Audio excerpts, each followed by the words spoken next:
भारत के लगभग हर घर में आज बहनें ऐसे ही अपने भाइयों की कलाई पर रक्षा सूत्र बांध रही हैं। लेकिन ये परंपरा कब और कैसे शुरू हुई? पहली बार किसने किसको बांधी राखी? किसी भी पर्व की शुरुआत को दो तरीकों से समझ सकते हैं।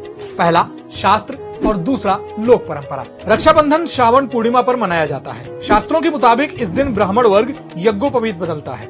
लोक परंपरा में इसी दिन बहनें भाइयों की कलाई पर नया धागा बांधती हैं। रक्षाबंधन का जिक्र भी किसी प्राचीन ग्रंथ में सीधे नहीं मिलता, लेकिन इससे जुड़े श्लोक और कुछ कथाएं जरूर हैं। येन बद्धो बलि राजा दानवेन्द्रो महाबलः तेन त्वाम प्रतिबध्नामि रक्षे माचल माचल। रक्षा सूत्र से जुड़े इस श्लोक की कहानी असुर राजा बलि से जुड़ी है, जो भागवत पुराण में है।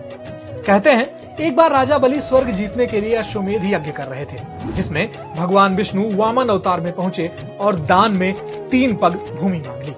राजा बलि तुरंत मान गए। वामन अवतार ने पहले पग में धरती और दूसरे पग में पूरा स्वर्ग नाप लिया। अगला पग बढ़ाया तो राजा बलि ने अपना सिर आगे कर दिया। भगवान खुश हुए और बलि को पाताल का राजा बना दिया। साथ ही वचन दिया कि भगवान विष्णु हमेशा द्वारपाल बनकर बलि की रक्षा करेंगे। विष्णु के वापस न लौटने पर हैरान परेशान लक्ष्मी जी बलि के पास पहुंची। उन्होंने राजा बलि की कलाई पर रक्षा सूत्र बांधा और अपने पति को वापस ले आई।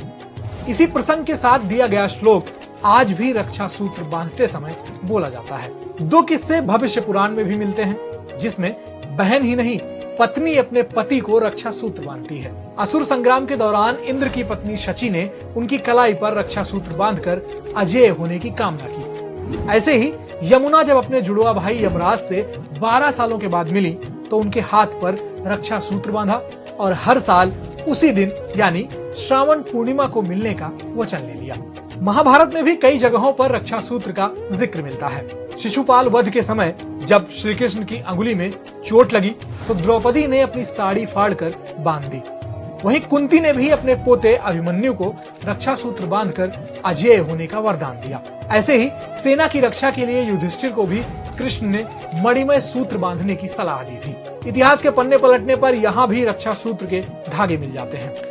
विश्व विजय पर निकला सिकंदर जब भारत पहुंचा तो पोरस से सामना हुआ।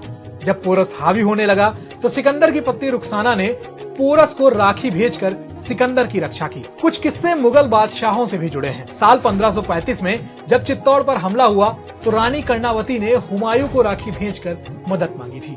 वहीं अकबर भी अपने राज्य में राखी मनाता था और इस दिन राजकीय अवकाश भी होता था। सदियों से चली आ रही ये परंपरा आज भी देश के कई हिस्सों में जारी है, बस नाम अलग है।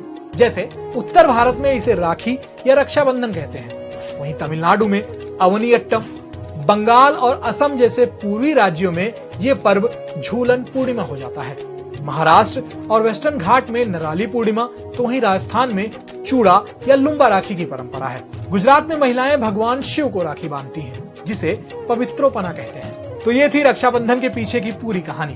धर्म, समाज और इतिहास से जुड़े और भी ऐसे ही किस्सों के लिए आप बने रहिए दैनिक भास्कर ऐप पर।